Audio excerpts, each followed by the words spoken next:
నిహారిక, నువ్వు వెళ్ళి అవనికి కాఫీ తీసుకురా. ఇక నుంచి కాఫీ చేసే డ్యూటీ నీది. లావణ్య, నువ్వు వెళ్ళి వాషింగ్ మిషన్లో బట్టలు వేయి. బట్టలు ఉతకడం దగ్గర నుంచి ఇస్త్రీ చేయడం వరకు నీ బాధ్యత. వసంత, టిఫిన్ల డ్యూటీ నీది. అలేఖ్య, వసంతకి హెల్ప్ చేయి. అర్థమైందా? అమ్మయ్యా, మగాళ్ళకి ఎలాంటి పనులు లేవు, బతికిపోయాం. అప్పుడే సంబరపడిపోకు పెద్దిరాజు. వేదవ చెప్తుంది, ఆగు. మేం చేసే పనులు కూడా ఉన్నాయా అత్తయ్య గారు? ఉన్నాయి. చెప్తాం, సెలవివ్వండి. బజార్ నుంచి కూరగాయలు తేవడం కాదు, కూరగాయలు కట్ చేయడంలో మీ ఆవిడికి నువ్వు సాయంగా ఉండాలి. మరి కృష్ణ ఏం చేస్తాడు? కృష్ణ మనింటి మెయింటెనెన్స్ అంతా చూసుకోవాలి. లేదంటే చిన్నోడు పెద్దోళ్ళ ఏదో ఒక ఉద్యోగం చూసుకోవాలి. ఇంటి మెయింటెనెన్స్ కదా, నేను చూసేసుకుంటానమ్మా, నేను చూసేసుకుంటాను. సడన్ గా ఈ కొత్త రూల్స్ ఎందుకు వచ్చాయి అత్తయ్య? అవని ఇంటి నుంచి వెళ్ళిపోతే ఇల్లు ఎలా తయారవుతుందో నాకు తెలుసు. అందుకే ముందు జాగ్రత్త పడుతున్నాను. పోనీలేండి, అవని ఇంటి నుంచి వెళ్ళిపోతుంది అని మీ నోటి నుంచి వింటుంటే నాకు చాలా ఆనందంగా ఉంది. ముందు ఎవరి పనుల్లో వాళ్ళు జాయిన్ అవ్వండి.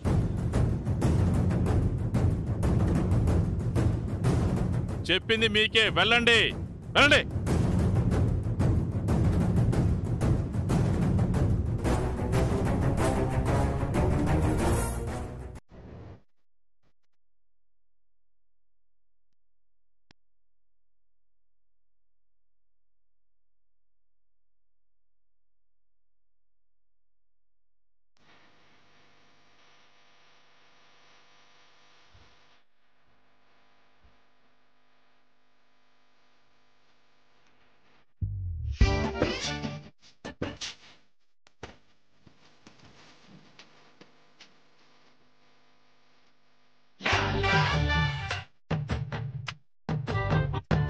అత్తయ్య, అందరూ కాఫీలు తీసుకోండి. ముందు అవనికివ్వు. తీసుకో అవని.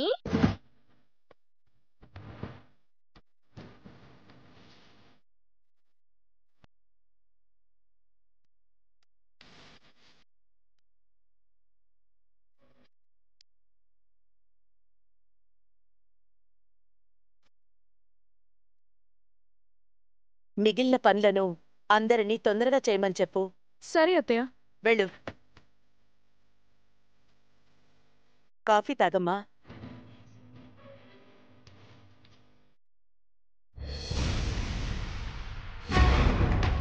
అవమానం, ఇది మనందరికీ ఘోర అవమానం. అవునక్క, ఇంతవరకు మనం ఏ రోజు ఇలాంటి పనులు చేయలేదు. ఈ రోజు చేయాల్సి వస్తుంది. మన సంగతి సరే, పాపం అలేఖ్యతో కూడా చేయించింది. నాకంటే ఇంకా పూర్తి అధికారాలు హక్కులు రాలేదు. మీరెప్పటినుంచో పాతికిపోయి ఉన్నవాళ్లే కదా, మీరెందుకు ఎదురించట్లేదు? కోడళ్లుగా, కూతురుగా మీ స్థానాలు మీరెందుకు కాపాడుకోవట్లేదు? ఆ స్థానాల్లో ఉండాలనే తల వంచాల్సొచ్చింది. ఆ అత్తయ్య గురించి నీకు పూర్తిగా తెలీదు. ఎంత సున్నితంగా ఉంటుందో అంత ఉగ్ర రూపం కూడా దాల్చుతుంది. పోను పోను నీకే తెలుస్తుందిలే.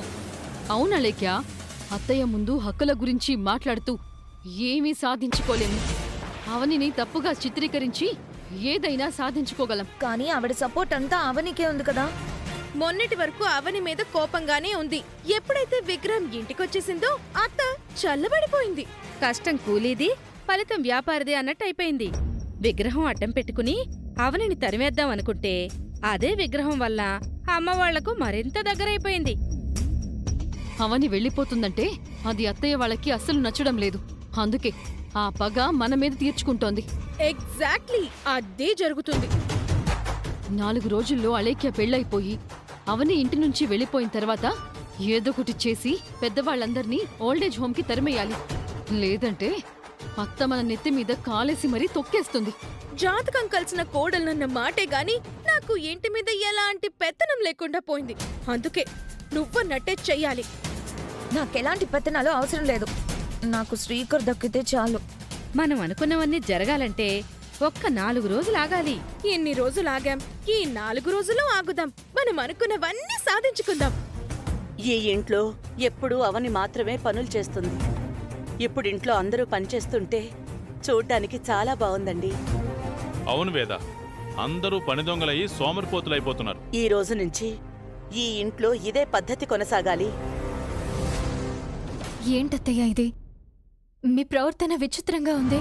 విచిత్రమే ఉందమ్మా. ఇన్నాళ్ళు వీళ్ల ప్రవర్తనతో విసిగిపోయాను. ఈ ఇంట్లో అందరూ నువ్వెళ్ళిపోతే బావుంటుందని చూస్తున్నారు. కాని నువ్వు లేకపోతే ఈ ఇల్లెలా ఉంటుందో మాకు తెలుసమ్మా. రంగుల్లేని ఇంద్రధనసులా, అమ్మవారు లేని పూజగదిలా ఉంటుంది. శ్రీకర్ అలేఖ్యల పెళ్లి ఆగిపోవాలని వెళ్ళని గుడి లేదు. ఒకవేళ మా కోరిక ఆ దేవుడు తీర్చకపోతే నువ్వు లేని ఇంట్లో మేము ఉండలేమమ్మా. అలా అని మాట తప్పమని నీకు చెప్పలేకపోతున్నాం. చేతులు కట్టేసి చితిలో పడేసినట్టుందమ్మా మా పరిస్థితి. అంత మాట అనకండి మావయ్య. మీలోనే నేను నా తల్లిదండ్రులని చూసుకుంటున్నాను. బావే నా సర్వస్వం అనుకున్నాను. విధి రాసిన రాత వల్ల వీధిలో పడుతున్నాను. మీతో కలిసుండే భాగ్యం నాకు లేదేమో. నిన్ను ఓదార్చగలుగుతున్నాం గాని నీ కష్టాల్ని మాత్రం గట్టెక్కించలేకపోతున్నావు. 15వ తారీఖు దగ్గర పడుతోంది. ఏ తల్లిదండ్రులకైనా కొడుకు పెళ్లి దగ్గర పడితే ఆనందంగా ఉంటుంది. కాని ఈ పెళ్లి వలన ఆవేదనే మిగులుతుంది. మేము మెచ్చిన మీ పెళ్లి మా కళ్ళ ముందు జరగలేదు. మాకు నచ్చని ఈ పెళ్లి మా కళ్ళ ముందు జరుగుతుందని తెలిసినా ఆపలేము. లోకంలో ఉన్న చీకటంతా ఒక్కటైనా కూడా ఒక్క అగ్గిపుల్ల వెలుగుని ఆపలేదు. అలాగే అంత హోదా, ఇంత అధికారంలో ఉన్న మేము ఈ పెళ్లి విషయంలో ఏమీ చేయలేకపోతున్నామమ్మా. ప్రశాంతంగా ఉండాల్సిన ఈ వయసులో మనకి మనశ్శాంతి లేకుండా అయిపోయిందండి. ఏంటండి ఇది? బాధపడకండి అత్తయ్య. కాలమే అన్ని విషయాలకి సమాధానం చెప్తుంది. ఇంత బాధ పెట్టే పరిస్థితి వస్తుందని నేను అనుకోలేదు. మీ ఇద్దరే ఇంత బాధపడుతుంటే నా పరిస్థితి ఏంటి? 3 ముళ్ళు వేశాను, 7 అడుగులు నడిచాను.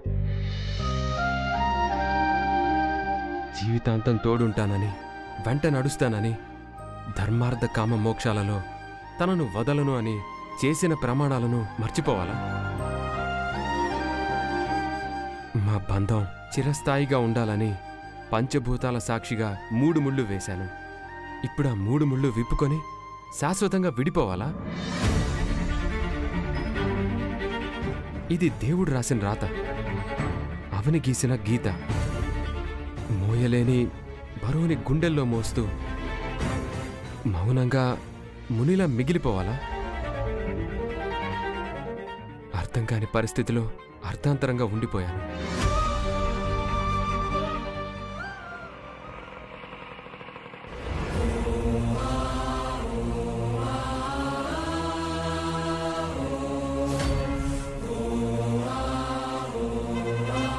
తొందరగా భోజనాలు తీసుకొచ్చి డైనింగ్ టేబుల్ మీద పెట్టండి. ఏంటా పిల్లి నడకలు? తొందరగా తీసుకొచ్చి పెట్టండి. దొంగతనం చేస్తూ కింగులా ఉండేవాడిని, ఇక్కడికి వచ్చి బొంగ అయిపోయాను. బావా బావా, కాస్త చూసుకొని తెలుపు బావా, నా మీద పడుతుంది. నాకు ఇటు వదిలేసి నువ్వు అటు వెళ్ళొచ్చు కదా. బావా, నీది పని తక్కువ, బిల్డప్ ఎక్కువ. ఏంటక్క డిస్కషను? తొందరగా కానివ్వండి. అలాగే అమ్మా. సరే అత్తయ్య గారు, సరే.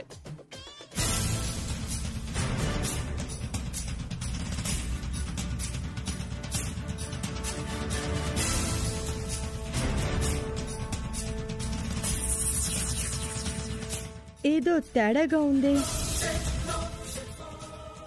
అక్క ఆగు. వెళ్ళిపోతున్నావేంటక్క? రా అక్క, రా. రెండోదిన వేదవతి అత్తిల్లనుకొని పొరపాటున వేరే ఇంటికొచ్చానేమోనని తిరిగి వెళ్ళిపోతున్నానవని. లేదోదినా, మీరొచ్చింది మా ఇంటికే. రామ్మా, కూర్చోమ్మా. రా అక్క, కూర్చో. కూర్చోండి వదినా, రండి. రామ్మా. కూర్చోండి. కూర్చో. రామ్మా సుజాత.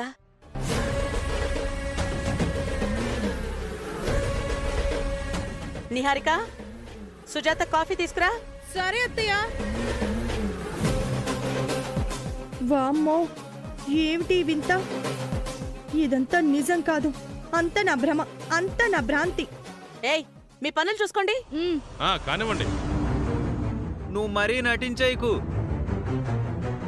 తన చెల్లెలు దర్జాగా కూర్చొనుంది, మనం పనులు చేస్తున్నాం కదా, అందుకే కామెడీలు చేస్తుంది బావా.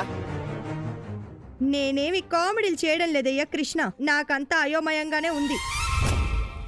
అంత అయోమయం చెందాల్సిన అవసరం ఏం లేదు. మేం పనులు చేస్తుంది నిజమే. కాబోయే కోడల్ని నేను కూడా పనులు చేయాల్సిన కర్మ పట్టింది. ఇంతకీ తమరెందుకొచ్చినట్టు? ముందు నన్ను తేరుకోనివ్వండి. పరిస్థితుల్ని బట్టి పద్ధతులు మారతాయమ్మా. మా చెల్లెలు 4 రోజుల తర్వాత ఇంటి నుంచి వెళ్ళిపోతుందని అందరూ కపట ప్రేమను చూపిస్తున్నారా ఏంటి? అవని మీద మాకున్న ప్రేమ నీకెప్పటికీ అర్థం కాదు. అది నిరూపించుకోవాల్సిన అవసరం మాకు లేదమ్మా. ఇలాంటి గొప్పింట్లో నా చెల్లెలు పని మనిషిలా కాకుండా ఇంటి కోడలిగా ఎప్పుడుంటుందా అని అనుకునేదాన్ని. ఇప్పటికలా కనిపించింది. నాకు చాలా సంతోషంగా ఉంది. కాఫీ.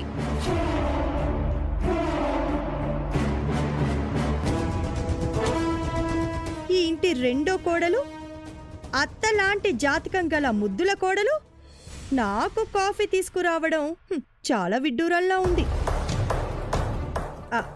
అవును, నా మీద కోపంతో ఇందులో ఏం కలపలేదు కదా? నీకంత అనుమానంగా ఉంటే నేను వెళ్ళి తీసుకుని వస్తాను, ఆగక్క. ఏం అవసరం లేదమ్మా. నీహారిక అలాంటి పనులేమైనా చేస్తే నేను ఊరుకుంటానా ఏంటి? అక్క, కాఫీ తాగు.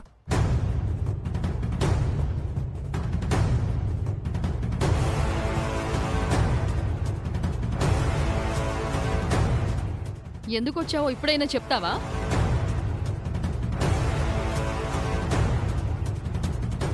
వచ్చిన దాన్ని చెప్పకుండా ఉంటానా? ఏదో ఒక బాంబు పేల్చుతావుగా, తొందరగా పేల్చు. రేపు మా ఇంట్లో అవనీతో సౌభాగ్యలక్ష్మి వ్రతం చేయించాలనుకుంటున్నాను.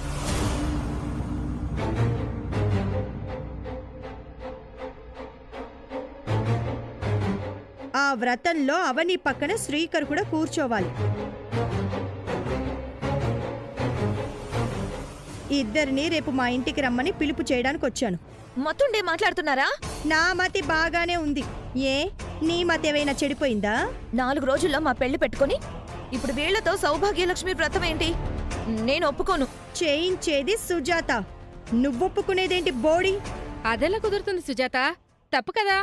పెళ్ళైన వాడితో మరో పెళ్లి చెయ్యాలి అనుకుంటున్నారు. అది తప్పు కాదని ఎందుకు అనడం లేదు? అది వేరు, ఇది వేరు. మీరు వేరు చేస్తే కుదరదిక్కడ. బయట జనం నవ్వుకుంటారు. విగ్రహం కోసం కోడలికి అన్యాయం చేయాలని నిర్ణయించుకున్నప్పుడే ఈ ఇల్లు నవ్వుల పాలైపోయింది. శ్రీకర్ని వదులుకోవాల్సిన సమయం వచ్చింది. ఇప్పుడు అవనితో వ్రతం చేయించాలనుకోవడంలో నీ ఉద్దేశం ఏంటి? పెళ్ళయ్యేంత వరకు నా దృష్టిలో వీళ్ళిద్దరూ భార్యాభర్తలే.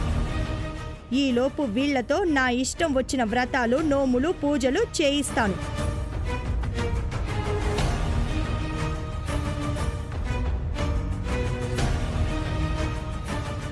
విగ్రహం ఇంట్లోకి రావడానికి మీ పోరాటం మీరు చేశారు. అవనిని బయటికి పంపించడానికి నిహారిక తన పోరాటం తను చేస్తోంది.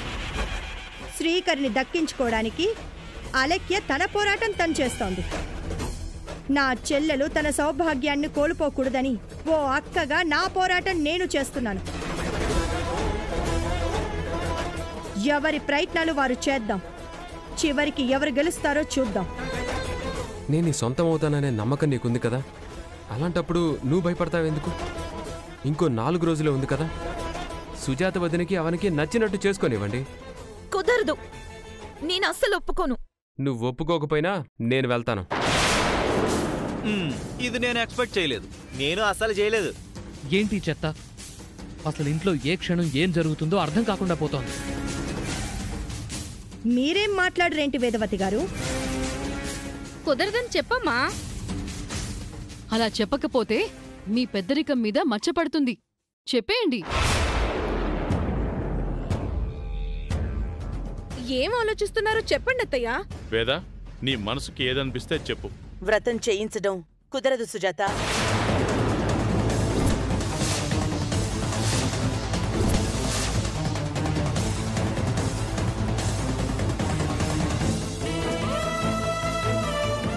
సౌభాగ్యలక్ష్మి వ్రతం కోసం నువ్వు అవనిని శ్రీకర్ని నా ఇంటి నుంచి తీసుకెళ్లలేవు. నీ ఇంట్లో చిన్న పూజని కూడా చెయ్యించలేవు. నన్ను దాటి నువ్వేది జరిపించలేవు. ఎందుకు? దానివల్ల మీకు కలిగే నష్టమేంటి? ఎందుకంటే నీ ఇంట్లో వ్రతం జరిపిస్తే నా ఇంట్లో వాళ్ళెవరైనా వచ్చి చెడగొడతారు.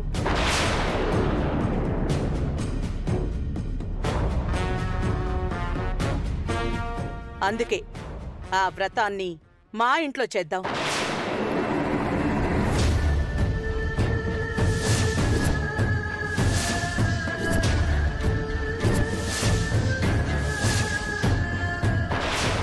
ఆలేఖ్య శ్రీకర్ల పెళ్లికి మేమెవ్వరం అడ్డుపడలేకపోతున్నాం. అవని కూడా ఇచ్చిన మాటని తప్పడానికి సిద్ధంగా లేదు.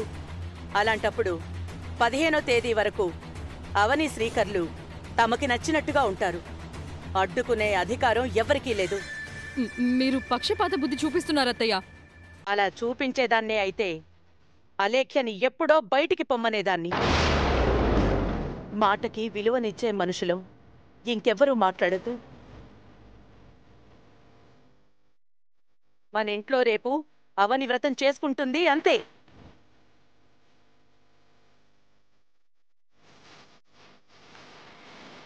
సుజాత, వ్రతానికి సంబంధించిన ఏర్పాట్లన్నీ నేను చేయిస్తాను. నువ్వు రేపు రామ్మా. ఒప్పుకుంటారో లేదో అని అనుకున్నాను. మీ ఇంట్లోనే జరిపిస్తాను అనడం నాకు చాలా సంతోషంగా ఉంది.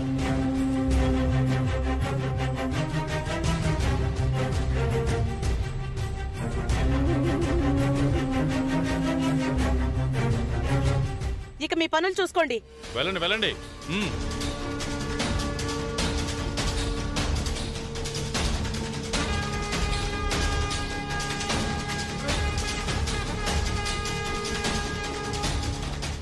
ఈ వ్రతం మీరు వేరు కాకుండా మీ బంధాన్ని కాపాడగలిగితే అంతకన్నా సంతోషం మాకే ఉంటుందమ్మా.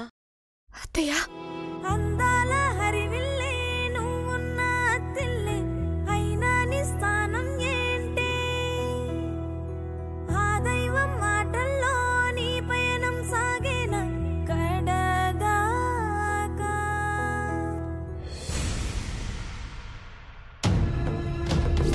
రేపు మా ఇంట్లో అవనితో సౌభాగ్యలక్ష్మి వ్రతం చేయించాలనుకుంటున్నాను. ఆ వ్రతంలో అవని పక్కన శ్రీకర్ కూడా కూర్చోవాలి.